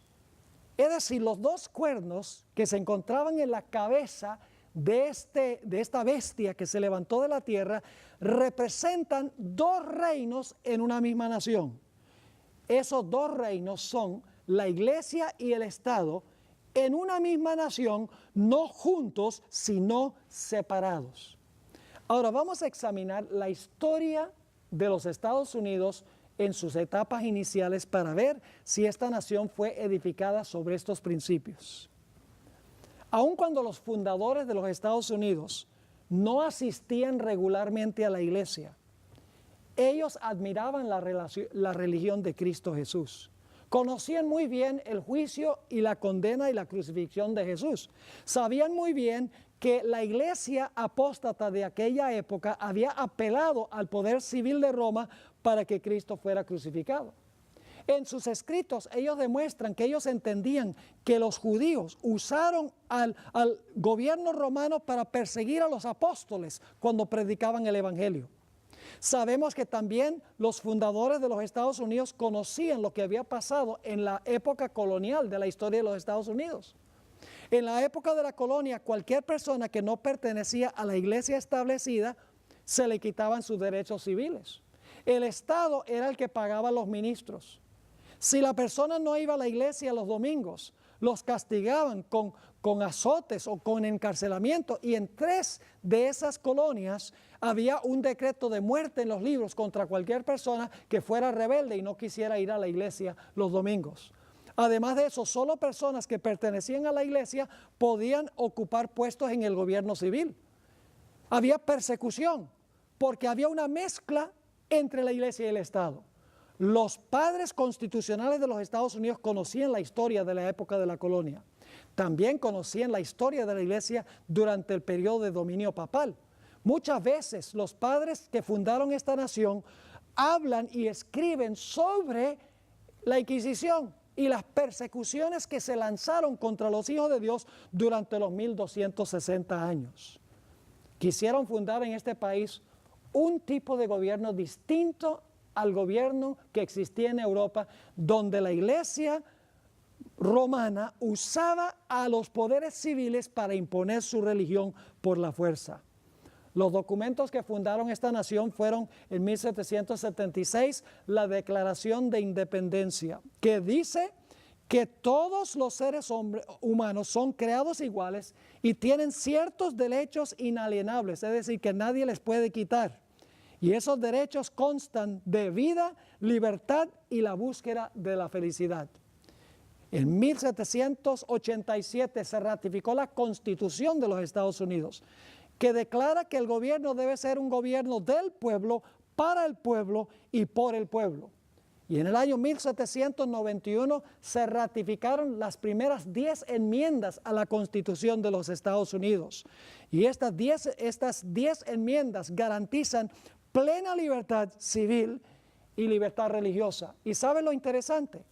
1776, 1787, 1791 los documentos que fundaron la nación, y luego en 1798 la herida mortal al papado. Cuando estaba por caer la bestia anterior, se estaba levantando ya el poder de la tierra que menciona Apocalipsis 13 y el versículo 11. Ahora, un examen cuidadoso de los escritos de los fundadores de los Estados Unidos demuestra claramente que los fundadores creían en una separación radical entre la iglesia y el Estado. Ellos sabían qué sucedía cuando la iglesia usaba el poder civil. Así que ellos dijeron, en esta nación vamos a tener 2 reinos, vamos a reconocer 2 reinos que funcionan separadamente. La iglesia no va a interferir con el poder civil y el poder civil no va a interferir con la iglesia. Se conoce como republicanismo, es decir, una república, y protestantismo, que significa un gobierno del pueblo, para el pueblo y por el pueblo. Protestantismo significa una iglesia donde hay democracia, donde todo el poder no fluye de arriba hacia abajo. Porque durante la Edad Media, el rey gobernaba en todos los asuntos. Lo que decía el rey era ley. Todo el poder fluía de arriba hacia abajo. Y en la iglesia también, todo el poder fluía del Papa hacia abajo. Lo que decía el Papa iba en asuntos religiosos. Y lo que decía el rey iba en asuntos civiles o políticos. Pero los fundadores de los Estados Unidos establecieron un sistema radical, donde el gobierno sería del pueblo, para el pueblo y por el pueblo. Un gobierno a donde el poder no fluye de arriba hacia abajo, sino que fluye de abajo hacia arriba. Y a donde hay plena libertad civil y también religiosa. Quiero leerles una cita que se encuentra en uno de mis libros favoritos. Se llama El conflicto de los siglos. Toda persona debería leer este libro porque describe lo que está sucediendo y lo que pronto va a suceder en este mundo. En la página 495 dice, hablando de los fundadores de la nación, los fundadores de la nación procuraron con acierto que la iglesia no pudiera hacer uso del poder civil, con los consabidos e inevitables resultados, la intolerancia y la persecución. Los fundadores dijeron, ya aquí la iglesia no va a poder usar el poder civil, ni el poder civil va a poder inmiscuirse en las cosas de la iglesia. Ahora voy a tomar tiempo para leer algunos escritos de los fundadores de los Estados Unidos para que ustedes puedan ver estos dos cuernos. Una sola nación que reconoce los mismos dos reinos que reconoció Cristo, el Cordero de Dios. Esos dos cuernos representan libertad civil y religiosa, un gobierno civil y religioso donde cada uno funciona en su propia esfera. Permítame primero leer una cita que viene de George Washington, el primer presidente de los Estados Unidos. Escribió lo siguiente: él presidió la reunión donde se ratificó la Constitución de los Estados Unidos. Dijo lo siguiente: nunca hubiera colocado mi firma sobre la Constitución que fue redactada por la Convención sobre la cual tuve el honor de presidir, si hubiera albergado la menor duda de que ésta iba a poner en peligro los derechos religiosos de cualquier sociedad eclesiástica.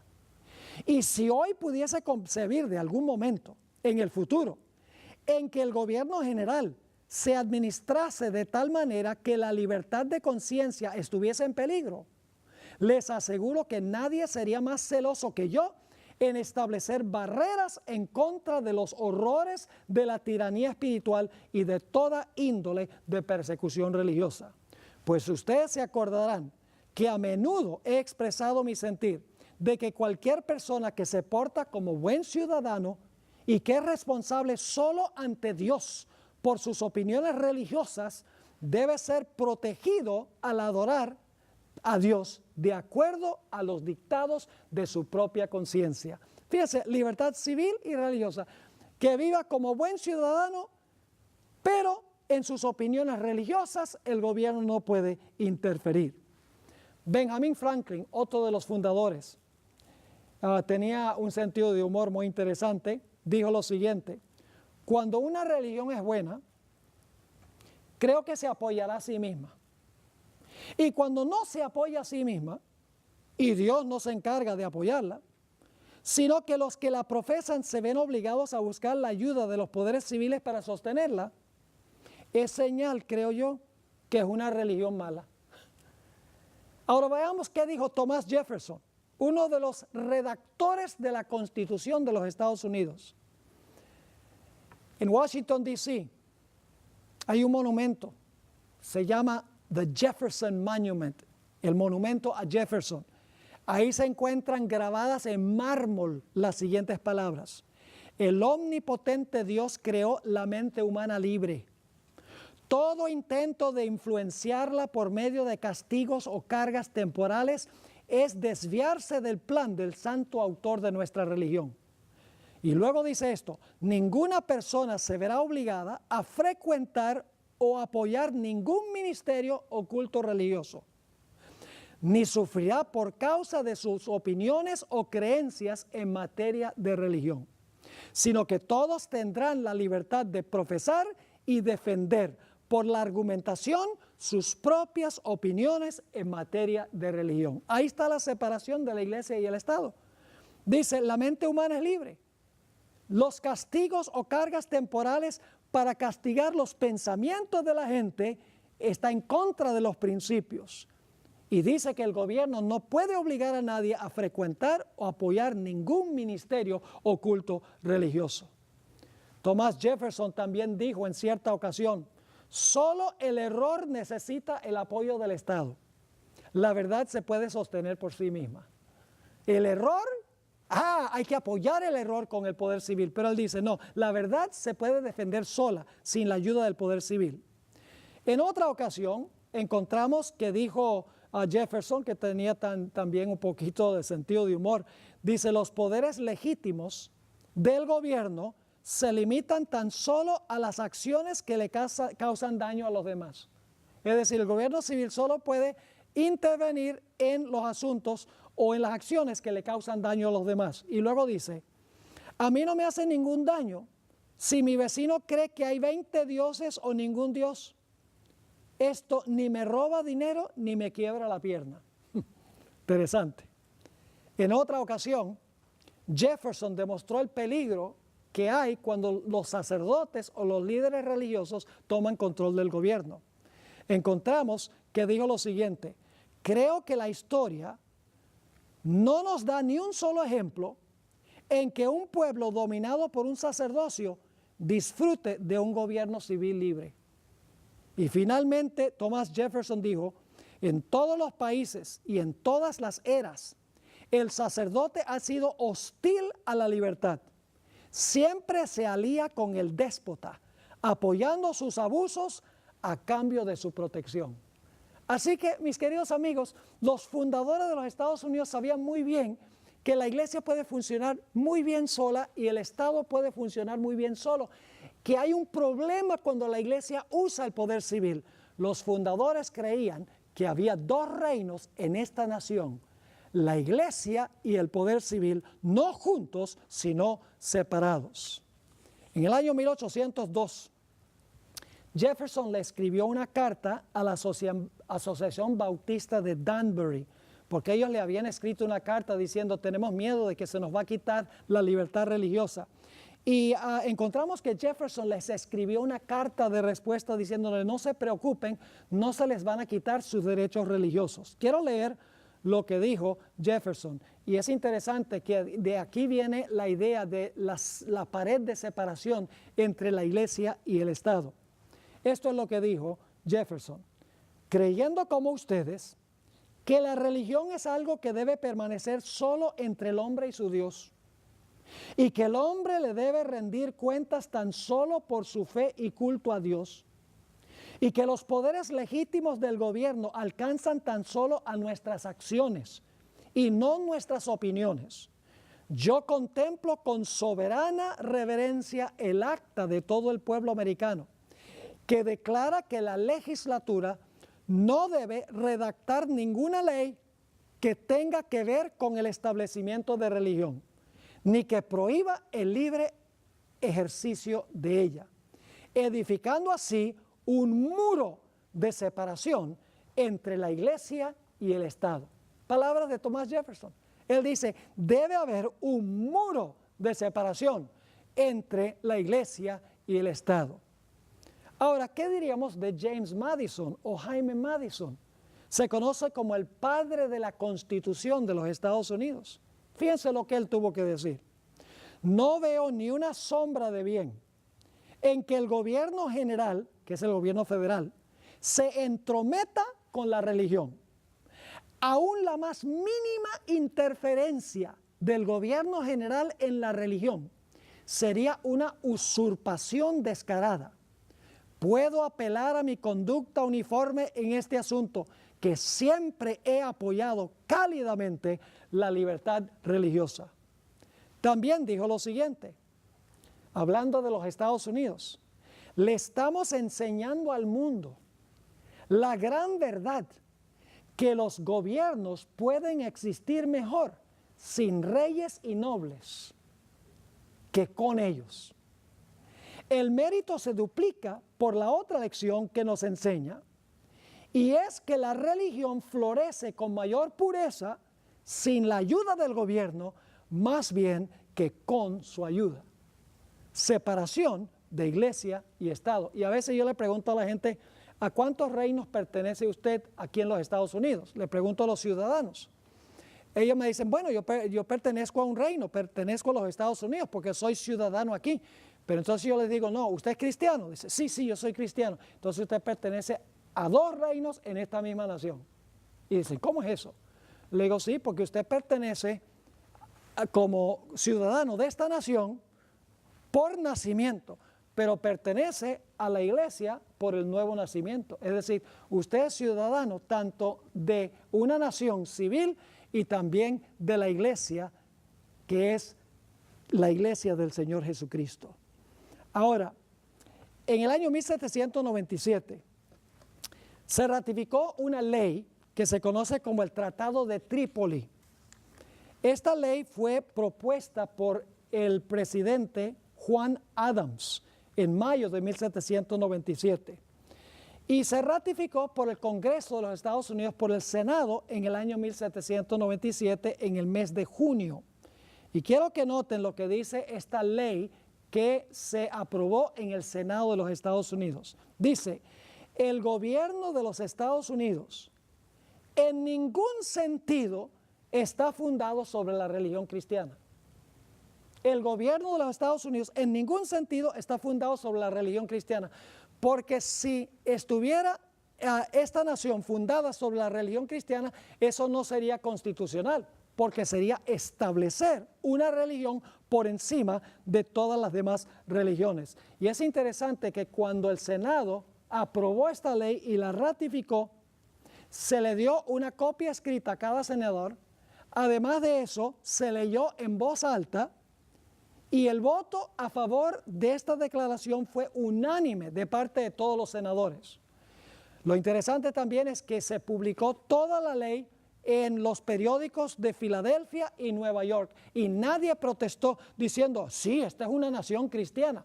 No, esta no es una nación cristiana, es una nación compuesta mayormente de cristianos. Ahora, permítame hablarles un poco sobre la primera enmienda a la Constitución de los Estados Unidos. Aquí es que se encuentran los dos cuernos clarito en la primera enmienda. La primera enmienda es parte de la Constitución. Dice la primera enmienda lo siguiente, y tiene 3 cláusulas. El Congreso no hará ninguna ley, porque el Congreso es el que redacta las leyes. El Congreso no hará ninguna ley con respecto al establecimiento de religión. Es decir, el Congreso no puede hacer ninguna ley que establezca alguna observancia religiosa. Y luego dice, ni que prohíba la libre práctica de ella. El Congreso no puede hacer ninguna ley que establezca alguna observancia religiosa o que prohíba que la gente practique su religión como le dicta su conciencia.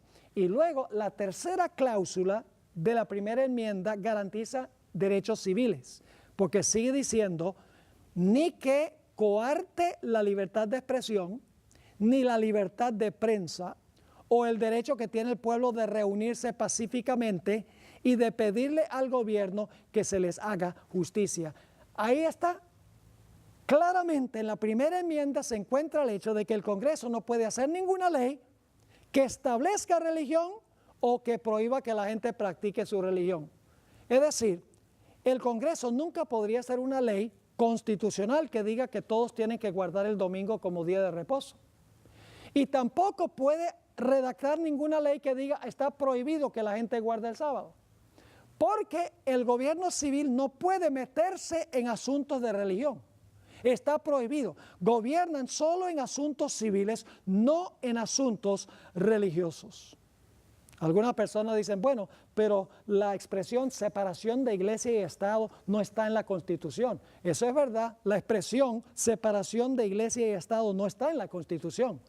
Pero en la primera enmienda está claro porque se garantiza allí que el gobierno no puede establecer ninguna observancia religiosa, ni puede prohibir que la gente practique su religión, y también garantiza derechos civiles. Es decir, garantiza lo que significan los dos cuernos: libertad civil y libertad religiosa. La existencia simultánea de la Iglesia y el Estado, no juntos, sino separados. Ahora debemos ir al final de la historia. Apocalipsis 14, 6 y 7 presenta el mensaje final de Dios a este mundo. Dice: vi volar por en medio del cielo a otro ángel que tenía el evangelio eterno, para predicarlo a los moradores de la tierra, a toda nación, tribu, lengua y pueblo. Fíjense que este es un mensaje de Dios a todo el mundo. ¿Y qué dice este mensaje? Diciendo a gran voz: temed a Dios y dadle gloria, porque la hora de su juicio ha llegado. Y ahora viene la parte que quiero recalcar: y adorad a aquel que hizo el cielo y la tierra, el mar y las fuentes de las aguas. Fíjense, esta declaración de Dios, este anuncio de Dios, manda a los seres humanos que adoren a Dios, porque Dios es el creador. Ahora, el lenguaje de este mensaje viene del cuarto mandamiento, el mandamiento del sábado. Lo que está diciendo aquí es que el último mensaje de Dios es que el mundo debe adorar a Dios, porque Dios es el creador. Y la señal del creador, como vimos en nuestro último estudio, es el santo sábado. Usted no puede decir adoremos al creador e ignorar el sábado, porque el sábado es la señal que Dios dio, que Él es el creador. Ahora, la Biblia también dice que hay otro poder que va a exigir adoración y va a tener también su marca o su señal. En Apocalipsis 14, 9 al 11, el mensaje del tercer ángel dice: y el tercer ángel lo siguió diciendo a gran voz: si alguno adora a la bestia y su imagen y recibe su marca en su frente o en su mano. Es decir, hay dos marcas al final de la historia. En primer lugar está la marca que identifica al creador, su señal, que es el santo sábado.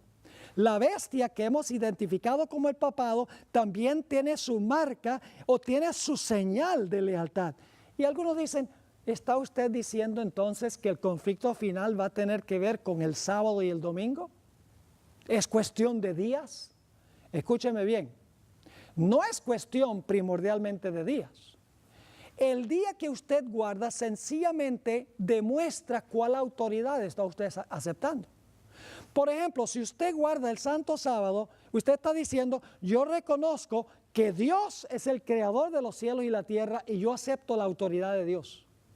Pero si usted guarda el domingo como día de reposo, usted está tomando la señal del que profesa haber cambiado la ley de Dios y está aceptando la autoridad de la bestia. Es decir, no es cuestión de días. La cuestión de los días es para probar cuál autoridad obedecemos nosotros. Es como en el huerto del Edén. Dios colocó un árbol en el huerto y le dijo a Adán y Eva: no coman de este árbol. El asunto no era asunto de árboles.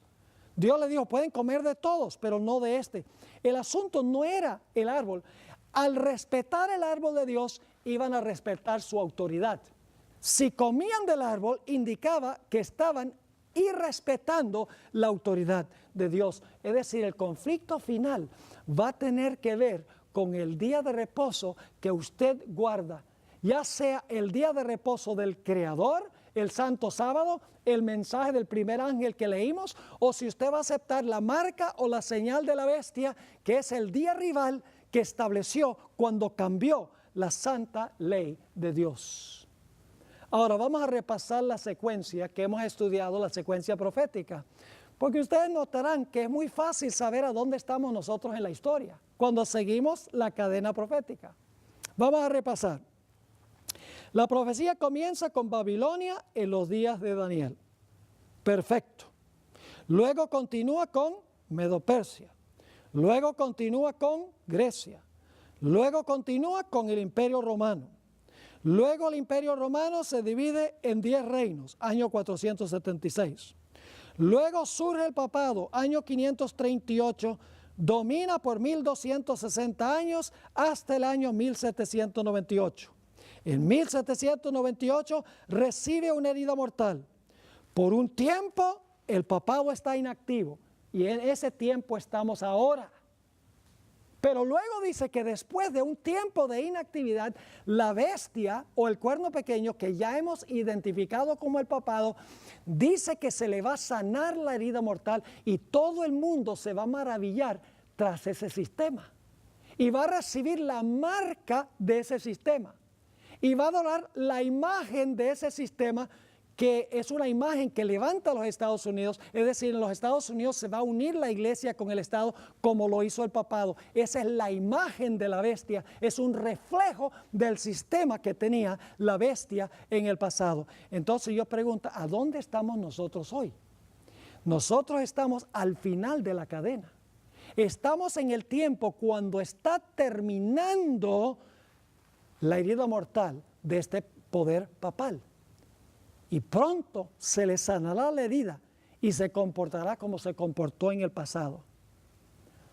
Quiero leerles una cita de un erudito muy interesante, Malaquías Martín, jesuita, en 1986. Él admitió que la Iglesia Católica por 200 años ha estado inactiva, que los poderes civiles del mundo ya no durante 200 años no han permitido que el papado los use para cumplir sus propósitos. Dice allí, por 1500 años y más, Roma, está hablando del papado, había mantenido un dominio con mano fuerte sobre cada comunidad local del mundo.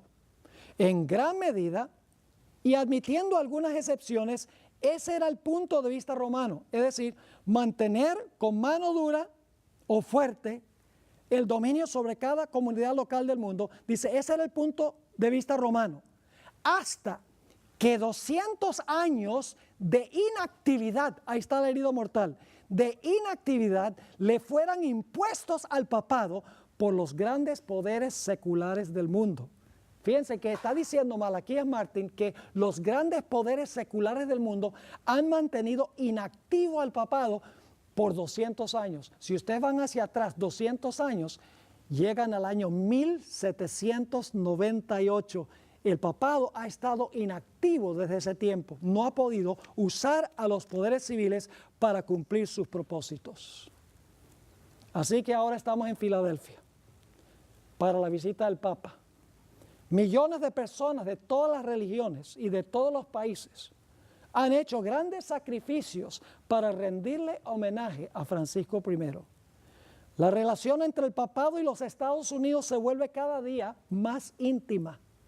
Los Estados Unidos comenzó esa relación íntima cuando se alió con el papado para tumbar lo que antes fue la Unión Soviética, la cortina de hierro. Se le llamó la Santa Alianza. El papado ayudó al presidente Obama para establecer relaciones o restablecer relaciones diplomáticas con Cuba. El papado está ayudando a los Estados Unidos para cerrar pero para soltar a los prisioneros o llevarlos a otro sitio de Guantánamo en Cuba también. El Papa ha dado un discurso ante el Congreso Conjunto de los Estados Unidos y se ha encontrado con el presidente Barack Obama en la Casa Blanca para hablar de asuntos políticos del gobierno. Ahora mi pregunta es, ¿a dónde están mirando hoy los cristianos para el cumplimiento de las profecías? La mayoría de los cristianos están mirando allá al Medio Oriente, están viendo a Israel, están viendo a Siria, ISIS, todos los eventos allá. Y mientras tanto las profecías que hemos estudiado demuestran que las profecías se están cumpliendo en Roma y en los Estados Unidos y la gente no lo ve porque está mirando a donde el conflicto no es. Ahora, quiero leer un versículo de la Biblia y luego una cita de un arzobispo católico de hace tiempo. En Juan 17:14 el Señor Jesucristo dijo que el mundo va a odiar a los que son de Él, a su verdadera iglesia. En su oración a su Padre, Jesús le dice, yo les he dado a mis discípulos tu palabra, y el mundo los aborreció, porque no son del mundo, como tampoco yo soy del mundo. Es decir, Jesús está diciendo, mi iglesia no es del mundo y por eso el mundo odia a mi iglesia. Pues resulta que en el año 1955, el arzobispo Fulton Sheen, apologista del papado y pionero de radio y televisión de la Iglesia Romana, dijo algunas palabras muy interesantes por radio. Esto fue en 1955, cuando en los Estados Unidos se tenía mucha sospecha del papado y la gente no quería al papado en los Estados Unidos. Esto fue lo que dijo este apologista de la Iglesia Católica, Fulton Sheen.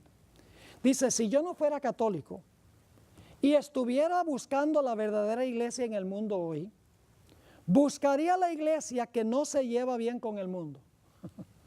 Interesante, dice, si yo no fuera católico, yo buscaría la iglesia que no se lleva bien con el mundo. En otras palabras, buscaría la iglesia que el mundo aborrece. Mi razón en hacer esto sería que si Cristo está presente en alguna de las iglesias del mundo actual, entonces debería ser odiado, así como lo fue cuando anduvo sobre la tierra en la carne. Si usted desea descubrir a Cristo hoy, entonces busque la iglesia que no se lleva bien con el mundo. Busque una iglesia que es aborrecida por el mundo, así como Cristo fue aborrecido por el mundo. Esas palabras las habló cuando en los Estados Unidos los protestantes veían con sospecha al papado y no querían al papado. Y como él era apologista de la Iglesia Católica, él dice, si ustedes quieren conseguir la verdadera iglesia, busquen la iglesia que la gente no quiere. En su época la gente no quería la iglesia romana. Pero yo pregunto, ¿sucede lo mismo hoy? Mis queridos amigos, hoy en día están esperando 2 millones de personas en Filadelfia para rendirle homenaje a Francisco I. En la profecía de Apocalipsis 13 y el versículo 3 nos dice en cuanto a la bestia cuando se le sane su herida mortal. Y vi una de sus cabezas como herida de muerte, pero su herida mortal fue sanada y se maravilló toda la tierra en pos de la bestia.